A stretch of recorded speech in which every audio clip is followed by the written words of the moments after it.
Bahwa kami untuk terus menikmati Engkau ya Tuhan, Allah yang berkuasa, Allah yang kudus, nama yang ajaib terjadi dalam setiap hidup kami. Terima kasih Bapa, sebentar firman-Mu diberitakan, biarlah itu menjadi rema yang menghidupkan setiap kami, kerinduan kami. Tangan-Mu yang perkasa terus akan memegang setiap tangan kami, menuntun kami untuk kami boleh menikmati extraordinary favor yang Kau janjikan atas setiap kami. Terima kasih Bapa, kami mengucap syukur, hati kami bersuka cita karena Kau hadir di tengah-tengah kami. Di dalam nama Yesus kami sambut Engkau lewat kebenaran firman-Mu. Yang percaya dan siap diberkati katakan amin. Berikan sorak-sorai untuk Tuhan. Haleluya. Haleluya. Silakan duduk. Sekali-sekali menyanyikan lagu lama ya.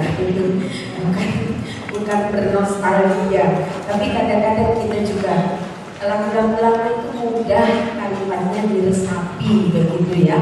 Kadang-kadang mudah sekali untuk membawa kita menyentuh hati Tuhan ya, tapi bukan berarti kita jadul ya. Terus lagunya lama-lama terus udah. Kita juga harus belajar lagu-lagu yang baru. Nah, Bapak Ibu Saudara, kita masih dalam tema yang sama, extraordinary favor. Pada pagi hari ini saya ingin menyampaikan sesuatu yang berbeda. Kalau beberapa saat hamba Tuhan memberikan satu arahan bagaimana kita menikmati favor yang daripada Tuhan, tapi saya diberikan sesuatu oleh Tuhan menjadi satu peringatan juga bagi saya bahwa ternyata favor yang Tuhan janjikan yang sudah diberikan kepada kita itu bisa hilang, bisa lepas dari kita. Kita tidak bisa mempertahankan dalam kondisi-kondisi kalau kita tidak waspada. Ternyata favor yang Tuhan sudah berikan, bahkan mungkin kita sudah menerimanya, itu bisa lepas dari kita.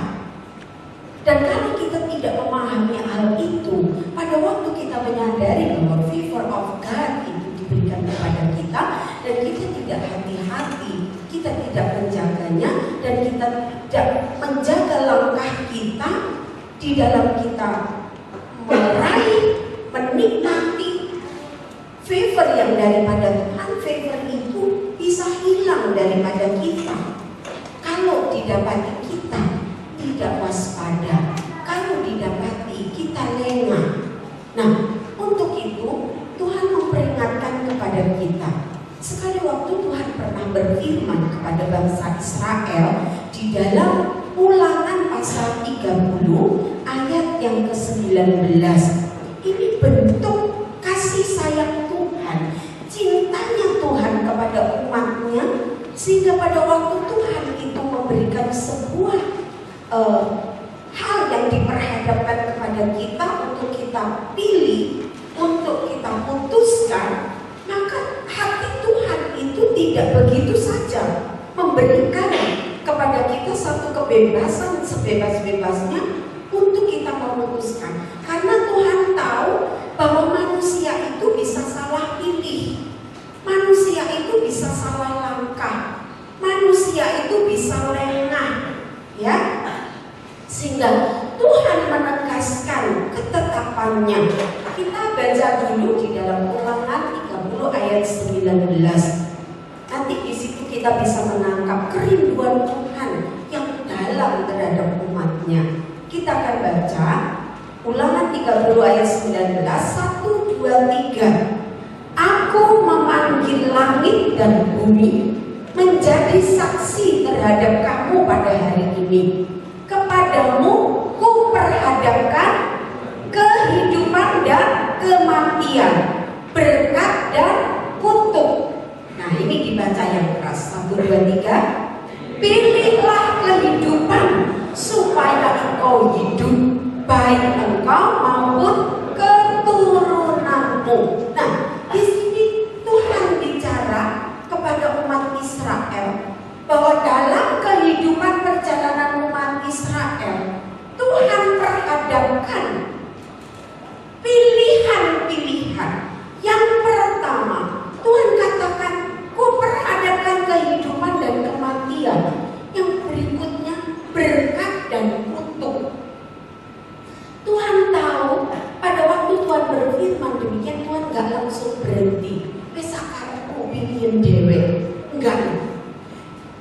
dari kata pilihlah kehidupan dan selanjutnya, itu saya menangkap secara spirit ada kekhawatiran Tuhan yang Tuhan harus menegaskan kepada umatnya, jangan sampai salah pilih, begitu. Sehingga Tuhan perlu menegaskan. Tadi kan dikasih pilihan, tapi kenapa Tuhan menutup dengan kalimat pilihlah kehidupan? Kalau orang disuruh milih kan suka-suka yang disuruh milih, iya kan? Tapi di sini Tuhan nggak membiarkan kita memilih sembarangan. Tuhan ngomong, pilihlah kehidupan. Jadi Tuhan nggak mau kita salah pilih. Bapak Ibu Saudara, di dalam kita meresponi janji Tuhan untuk favor of God, ada bagian kita yang kita harus waspadai, yang kita harus benar-benar menjaga langkah hidup kita, sehingga favor of God itu benar-benar tidak akan lepas dari tangan kita. Dikatakan Tuhan mau kita semua memilih kehidupan. Supaya apa di sini dikatakan? Supaya engkau hidup, baik engkau maupun keturunan. Saya menangkap hati Bapa di sini. Saya sering menasehati anak saya. Saya belajar untuk mengikuti pola pikir anak sekarang. Anak sekarang susah untuk didikte. Kalau zamannya saya dulu, papa ngomong A ya kita nurut A. Tapi anak sekarang, papa ngomong A, dia akan mengajukan pertanyaan, kalau B memangnya kenapa? Dan kita harus menjawab. Kita harus bisa menjelaskan. Anak sekarang pola didiknya beda dengan zaman kita. Dulu dikatakan jangan pacaran sama itu, ya toh? Sudah nggak usah gerinding pertanyaan berikutnya, sudah nurut. Bahkan dulu terkenal dengan yang namanya perjodohan Siti Nurbaya, ya toh? Gelem gak gelem yoiku, ya toh? Kalau sekarang nggak bisa. Kita ngomong jangan pacaran sama itu, memangnya kenapa? Dan kita harus punya alasan yang bisa diterima oleh mereka. Dan saya berpikir Tuhan itu ngerti, manusia itu gampang kakean ngeyel, ya toh? Makanya Tuhan itu karena hati Tuhan, hati Bapa itu begitu mengasihi kita. Jangan sampai kita salah pilih sehingga saya mendapatkan rema dari ayat ini. Saya bukan saja membaca kalimat ini sekedar satu kalimat firman logos, tapi saya melihat sebuah muatan kasih sayang Tuhan yang mendalam, isi hati Tuhan yang terbebani dengan kekhawatiran jangan-jangan umatku salah pilih, sehingga Tuhan perlu menegaskan pilihlah kehidupan. Nah, saya ingat juga tentang Yosua. Buka di dalam Yosua 24 ayat 25. Di situ Yosua juga mengalami kasih Bapa yang dia akan impartasikan kepada umat yang Tuhan percayakan untuk dipimpinnya. Pada waktu itu Yosua melihat bahwa perjalanan bangsa Israel melalui padang gurun itu tengah menguras seluruh tenaga, pikiran, bahkan perasaan, hatinya sampai jadi tawar dan lain sebagainya. Sehingga bangsa Israel mulai luntur iman kepercayaannya kepada Tuhan. Sehingga Yosua perlu menegaskan kembali, dikatakan pada hari itu juga. Ayat 15 ya, Yosua 24 ayat 15. Tetapi jika kamu anggap tidak baik untuk beribadah kepada Tuhan, pilihlah pada hari ini kepada siapa kamu akan beribadah. Allah yang kepadanya nenek moyangmu beribadah di seberang sungai Efrat, atau Allah orang Amori yang negerinya kamu diami. Tetapi aku dan seisi rumahku, kami akan beribadah kepada Tuhan. Di sini Yosua bukan saja ingin menguatkan, mendapatkan ketegasan beribadah kepada Tuhan. Tapi sekaligus dengan segala kekuatan dia tunjukkan sebuah keputusan benar. Aku dan seisi keluargaku, aku dan seisi rumahku akan beribadah kepada Tuhan. Saya menangkap dari dua kalimat firman Tuhan ini, baik Ulangan maupun Yosua, ada hati Bapa tersirat di sana. Betapa kekhawatiran Tuhan itu dinyatakan dalam sebuah kalimat penegasan, supaya jangan umatnya itu menjadi salah pilih, salah angkat. Lagu tadi mengatakan, peganglah tanganmu Roh Kudus. Setiap hari ku tak dapat jalan sendiri tanpa roh yang memimpin, menuntun kita. Jangan sampai dikatakan dalam pujian itu, supaya aku tidak tersesat mengikuti jalan. Kenapa?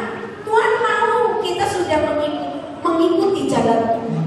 Tapi kadang dalam perjalanan itu kita menggak sendiri, gak lurus, gak mengikuti. Makanya Tuhan perlu pegang tangan kita supaya gak menggak, supaya gak belat-belit. Lek Tuhan pegang, kencang jalan kita. Katakan amin. Mari, di sini dikatakan, ayo kita sama-sama menangkap kerinduan Tuhan, hati Tuhan, beban hati Tuhan. Kita sudah diberikan janji-janji favor of God, tapi di sini Tuhan berikan sebuah peringatan. Saya ingin mengajak kita semua untuk belajar kepada satu pribadi yang kehilangan favor. Sudah menerima favor tapi akhirnya gagal mempertahankan. Satu pribadi yang bernama Lot. Saya berikan tema pagi hari ini, subtema pilihan yang membawa kehancuran. Ada di dalam Kejadian pasal 13 ayat yang ke-10 sampai 13. Kejadian pasal 13 ayat 10 sampai 13. Saya akan bacakan, Bapak Ibu perhatikan. Lalu Lot melayangkan pandangnya dan dilihatnya lah bahwa seluruh lembah Yordan banyak airnya seperti taman Tuhan, seperti tanah Mesir sampai ke Soar. Hal itu terjadi sebelum Tuhan memusnahkan Sodom dan Gomora. Sebab itu Lot memilih baginya seluruh lembah Yordan itu, lalu ia berangkat ke sebelah timur dan mereka berpisah. Abram menetap di tanah Kanaan, tetapi Lot menetap di kota-kota lembah Yordan dan berkemah di dekat Sodom. Adapun orang Sodom sangat jahat dan berdosa terhadap Tuhan. Bapak Ibu Saudara, kisah ini diawali dari perjalanan pengiringan Lot kepada pamannya. Di Kejadian 12 ayat 1 sampai 4 diceritakan bagaimana panggilan Allah terhadap Abraham. Allah memanggil Abram untuk keluar dari negerinya, untuk pergi ke tempat yang akan ditunjukkan Tuhan. Panggilan Tuhan terhadap Abram, ya, itu sebagai satu favor seharusnya ditangkap oleh Lot sebagai keponakan, ya, istilahnya yang sudah dipercayakan kepada Abram, menjadi tanggung jawab Abram. Saya percaya hubungan yang dijalin adalah hubungan antara orang tua dan anak. Saya sekali lagi katakan, favor itu akan selalu dimulai dengan sebuah hubungan. Hubungan dimulai dari hubungan umat dengan Tuhan, hubungan anak dan orang tua, hubungan anggota dan pemimpin kalau dalam sebuah komunitas, ya. Terus juga di dalam tim. Jadi hubungan ini kalau dijaga baik, didasari firman Tuhan, janji Tuhan, akan mendatangkan favor. Nah, di sini Lot mulai mengikuti perjalanan Abraham untuk menjalani panggilan Tuhan, meresponi panggilan Tuhan. Awalnya Lot mengikuti Abraham dengan keadaan hidup yang baik. Pada waktu Lot mengikuti Abraham, Abraham diberkati, Lot ikut diberkati. diceritakan dalam firman Tuhan. Pada sekali waktu terjadi pertengkaran antara gembala Abraham dan gembala kambing domba Lot. Bertengkar karena area untuk mencari makan bagi ternak mereka tidak mencukupi, sehingga terjadi pertengkaran antar gembala. Nah, di situ dikatakan bahwa akhirnya Lot bukan saja mengiringi Abraham, tapi dia juga menikmati berkat yang Tuhan berikan kepada Abraham, sehingga Lot juga terberkati. Nah, di sini dikatakan bahwa Lot juga menikmati berkat yang Tuhan janjikan. Awalnya hanya ikut, tapi pada waktu Abraham mendapatkan favor of God juga jatuh kepada Lot. Nah, masalahnya sekali waktu Lot harus diperhadapkan kepada sebuah pilihan. Pada waktu didapati gembala kambing domba Abraham dan gembala kambing domba Lot bertengkar, akhirnya mereka harus memutuskan. Ada pilihan, dan Abraham memberikan pilihan, kesempatan Lot untuk memilih. Dikatakan dalam Kejadian 13 ayat 9, bukankah seluruh negeri ini terbuka untuk engkau? Baiklah, pisahkan dirimu daripadaku. Jika engkau ke kiri, maka aku ke kanan, dan jika engkau ke kanan, maka aku ke kiri.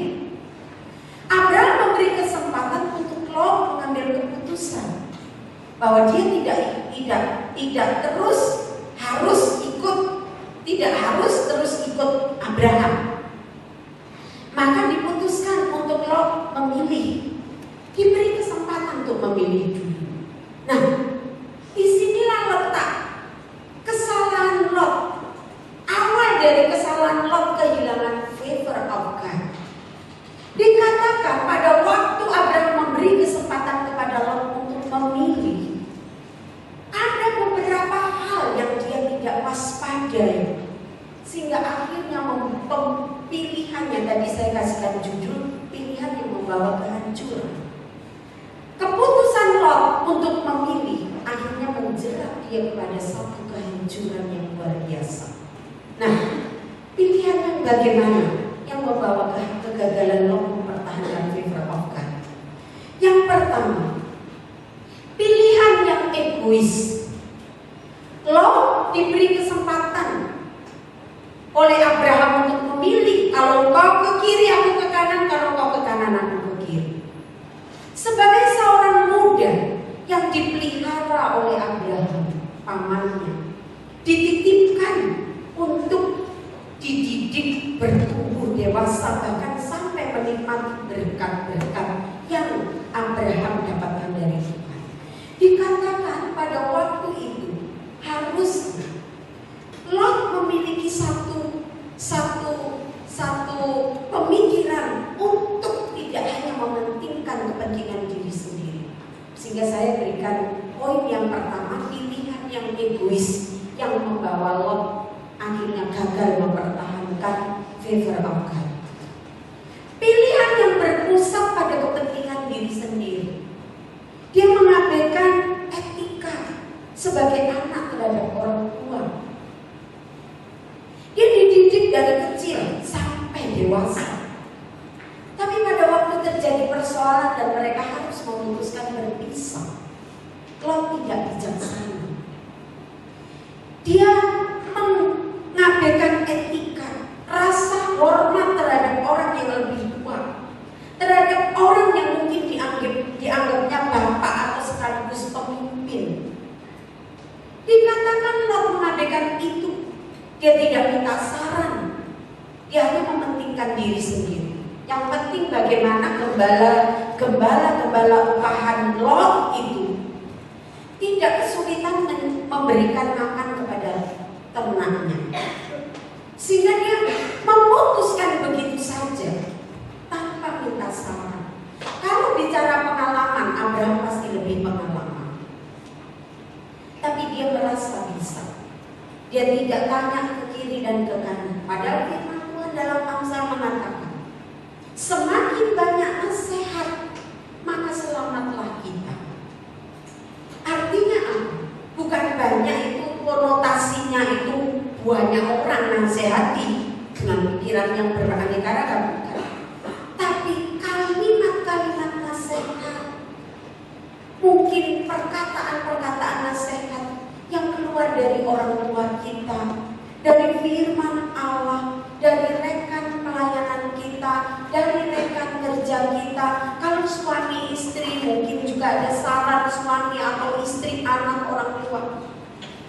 Dikatakan mungkin kalimat-kalimat itu akan berguna bagi keputusan yang akan kita ambil. Tapi seringkali kita mengabaikan itu karena kita merasa diri kita sudah bisa, merasa diri kita benar. Apa yang ada di dalam pikiran kita itu yang benar, sehingga kita menjadi egois. Pokoknya yang penting aku aman, orang lain tidak aman silahkan. Lot menjadi sangat egois. Nanti kalau kita akan pelajari lebih dalam, mengerikan bagaimana egoisnya Lot. Bukan saja dia mementingkan diri sendiri, tapi dia juga rela mengorbankan anaknya. Ya. Nah, di sini dikatakan bahwa Lot tidak dengar-dengaran, hanya mengikuti keegoisannya diri sendiri, kepentingannya sendiri. Nah, dikatakan dalam 2 Timotius 3 ayat 2, manusia akan mencintai diri sendiri dan menjadi hamba uang. Mereka akan membual dan menyombongkan diri. Mereka akan menjadi pemfitnah, mereka akan berontak terhadap orang tua dan tidak tahu berterima kasih, tidak mempedulikan agama. Ini era-era generasi di mana manusia mulai berpusat kepada diri sendiri. Kalau kita sebagai umat Tuhan, kita masih menjadi egois, maka kita ini bergerak terseret arus dunia ini. Makanya peringatan bagi kita, kalau kita diperhadapkan di dalam hidup ini pilihan-pilihan, ayo jangan kita hanya mengambil keputusan untuk memilih berdasarkan kepentingan diri kita sendiri. Ayo kita pertimbangkan bagaimana dampak bagi anak kita, bagaimana dampak bagi orang tua kita, bagaimana dampak bagi saudara kita, bagaimana berdampak bagi iman kita. Itu harus menjadi bahan pertimbangan kita supaya kita tidak egois. Nah, di dalam Alkitab Perjanjian Baru ada cerita tentang anak bungsu yang terhilang. Anak bungsu mengambil keputusan untuk pergi dari bapaknya sekaligus minta bagian warisannya. Itu juga kurang etika. Dan ada rasa hormat, bapaknya masih meger-meger hidup sehat, minta warisan terus pindah. Tidak pulang-pulang, berfoya-foya, hidup semaunya sendiri, meraih kesenangan pribadi. Dan kita tahu akibat dari anak terhilang ini, hidupnya hancur. Bapak Ibu Saudara, kalau kita mengiring Tuhan, sekali waktu Tuhan izinkan kita ada di persimpangan dan kita harus memutuskan sebuah keputusan, kita harus memilih. Ingat, jangan hanya dipertimbangkan berdasarkan kepentingan kita sendiri. Ayo kita minta hikmat Tuhan.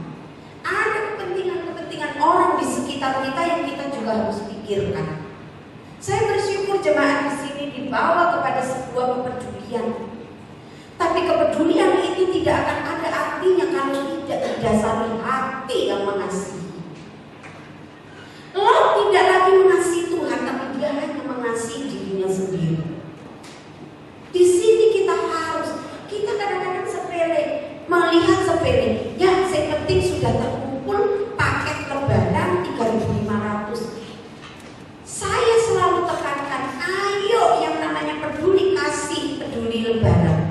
Itu harus didasari dengan kasih. Bagaimana kita memberikan sebuah bingkisan yang mungkin hanya sekejap saja bisa habis, tapi kasih itu bisa terus dirasakan oleh orang-orang yang menerimanya, yaitu dengan cara-cara kita. Saya bersyukur sekali di sini kreatif, menghargai pemberian yang mungkin hanya sekedarnya, mungkin itu dinikmati nggak sampai seminggu bisa habis.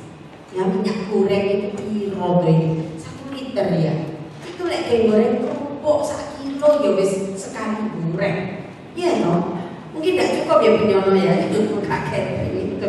Ya, tapi bagaimana orang menerima sesuatu yang sifatnya sementara, tapi itu kasih yang tersirat di dalamnya itu tetap nempel di hati orang yang menerima.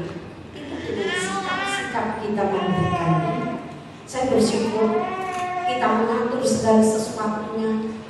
Dia berpikir sedemikian rupa sehingga bagaimana orang itu bisa merasa dihargai, bukan karena pemberian materi, tapi diwoke gitu ya, paketnya lebih bagus, buyunya pita saya tuh itu lihat itu tujuan tangannya itu belepotan warna ya, ibu-ibu itu yang di sini tuh semua belepotan warna pita diseruti, dibuka tangan merah kabeh sampai belum belepotan muka dan kroso ya toh kayak topeng monyet katanya lo kok belepotan semua.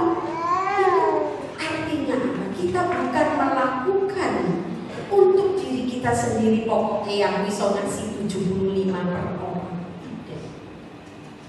Ada muatan hati Bapa, ada muatan kasih Tuhan, bahwa orang yang menerima itu setelah pemberian kita habis, kasih Tuhan tetap menempel di hati mereka. Bapak Ibu Saudara, ayo kita menjadi jemaat yang semakin dewasa di dalam menentukan pilihan-pilihan. Anak-anak muda, jangan hanya berpikir kesenangan pribadi, khususnya menentukan pasangan hidup. Kapan kita berpacaran, belum bisa beli sendiri bakso sak mangkok wis pacaran. Lah wong duitnya aja urunane wong tuwa. Lah kok pacaran? Gurung pacaran 1 mangkok minta uang 5.000. Pacaran ndak cukup 5.000, mosok paruan. Ndak bisa. 10.000. Uangnya dari mana? Dari mamanya, dari papanya. Lah, jangan berpikir, oh iya, kalau aku melangkahnya kecepatan, itu merugikan, membebani. Makanya ditahan dulu. Kalau naksir seseorang, tanya Tuhan dulu, disimpan, ojo pokoknya banduk kelemis bro gitu. Ya, tahu Pak Eko banduk kelemis? Ini loh Pak, yang mengkilat itu namanya, bahasa Jawanya banduk kelemis ya. Nah, ayo kita bertanya, mempertimbangkan segala sesuatunya. Kalau aku tidak fokus, nanti pelajaranku jelek, orang tuaku pasti susah. Mungkin orang tua nggak bisa ngutarain yang kepinginnya anak dituruti terus, betul? Karena ingin menyenangkan. Tapi anak tidak tahu beban orang tua, tidak mau tahu beban orang tua. Bukan orang tua mau membagi beban, tidak, tapi memberikan sebuah pembelajaran bahwa dalam hidup ini ada hal-hal yang perlu dipertimbangkan. Kapan kita ingin melangkah tanpa harus melibatkan orang tua mengambil beban? Kalau kita sudah bekerja, kita bisa handle kepentingan kita sendiri. Itu pun bukan berarti tidak minta pertimbangan. Harus tanya sama orang tua, "Male aku koncoan be orang ini, menurut mama bagaimana?" Kalau anak laki, pasti tanya mamanya supaya tahu, ya toh, pola anak perempuan itu kepinginnya seperti apa. Lah anak perempuan tanya sama papanya, ya toh, begitu. Jadi ada masukan. Memang tidak zaman dulu dan zaman sekarang berbeda, tapi minimal nasihat secara umum yang disertai dengan kasih anak terhadap orang tua terhadap anak, itu akan membawa anak berhati-hati. Orang tua itu sudah banyak pengalaman. Pengalaman memang bukan satu-satunya guru, ya, guru yang baik Tuhan Yesus. Tapi pengalaman hidup itu